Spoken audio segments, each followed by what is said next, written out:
आज हम लोग बात करने वाले हैं कि सोडियम, मैग्नीशियम, एल्यूमिनियम। सोडियम पे आप देखे होंगे कि Na+ होता है, सिर्फ एक प्लस, ठीक है। मैग्नीशियम पे आप कभी भी अगर देखोगे ये आयन के रूप में कैसे एग्जिस्ट करता है, Mg2+ के रूप में एग्जिस्ट करता है। इसी तरह एल्यूमिनियम जो है ये 3+ के रूप में एग्जिस्ट करता है।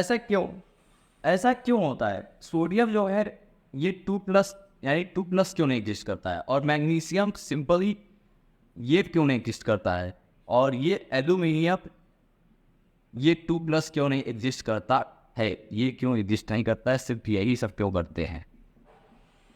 तो इसके पीछे का रीजन जानेंगे। ये होता है क्योंकि सोडियम या फिर कोई भी एलिमेंट, कोई भी कंपाउंड अपना जो है स्टेबल होना चाहता है, और ये जो एलिमेंट है और ये एटम है ये स्टेबल तब होते हैं जब इनके आउटर मोस्ट शेल में 8 इलेक्ट्रॉन आते हैं, जिसको हम लोग बोलते हैं ऑक्टेट रूल। यानी कि जब ये ऑक्टेट रूल कंप्लीट करते हैं तब जाके ये स्टेबल होते हैं, ठीक है। ऑक्टेट रूल क्या कहता है कि आउटर मोस्ट शेल में कितने इलेक्ट्रॉन होने चाहिए? 8 इलेक्ट्रॉन। तो अगर आप सोडियम की बात करें तो सोडियम की अगर बात करें तो इसके इलेक्ट्रॉनिक कॉन्फ़िगरेशन लिखेंगे तो 2 8 1 आएगा। आप बताइए इसके आउटर मोस्ट शेल में कितने इलेक्ट्रॉन आया? 1 आया। आ रहा कि नहीं 1?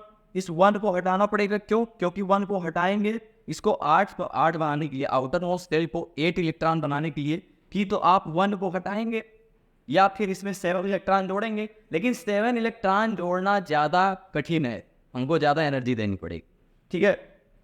जब इससे अच्छा है कि आप एक इलेक्ट्रॉन क्या करते हैं, हटा दें। जैसे ही एक इलेक्ट्रॉन हटाएंगे तो बताइए शुरू में इलेक्ट्रॉन और प्रोटॉन दोनों आपस में क्या होते हैं? बराबर होते हैं। जैसे ही आप एक इलेक्ट्रॉन को हटाएंगे, एक इलेक्ट्रॉन को आप माइनस करेंगे तो बताइए संख्या किसकी बढ़ जाएगी? प्रोटॉन की, ठीक है। एक इलेक्ट्रॉन हटाए इसलिए इस पर कौन सा चार्ज दिखेगा? और बढ़ जाएगा, प्रोटॉन बढ़ जाएगा, इसलिए प्रोटॉन चार्ज दिखेगा, इसलिए इसको हम लिख सकते हैं सोडियम प्लस। एक इलेक्ट्रॉन हटा है इसलिए 1+। अब बताइए यहाँ पे क्या हो जाएगा? 2 8, और ये एक इलेक्ट्रॉन हट गया तो आउटर मोस्ट शेल में कितने इलेक्ट्रॉन हो गए? 8 इलेक्ट्रॉन। इसी तरह सेम इसी तरह क्या होता है प्यारे बच्चों? मैग्नीशियम भी ये होता है, एल्यूमिनियम भी ये होता है। क्यों? क्योंकि मैग्नीशियम क्या है, 2 इलेक्ट्रॉन निकालने के बाद आउटर मोस्ट शेल में 8 होता है। एल्यूमिनियम के 3 इलेक्ट्रॉन निकालने के बाद आउटर मोस्ट शेल में कितना होता है? 8 होता है। अगर इलेक्ट्रॉनिक कॉन्फ़िगरेशन आप लिखें तो इसको लिख सकते हैं मैग्नीशियम का इलेक्ट्रॉनिक कॉन्फ़िगरेशन 2 8 2 होता है। इसको 2 निकाल देंगे तो बताइए 8 बचेगा कि नहीं बचेगा? इसीलिए Mg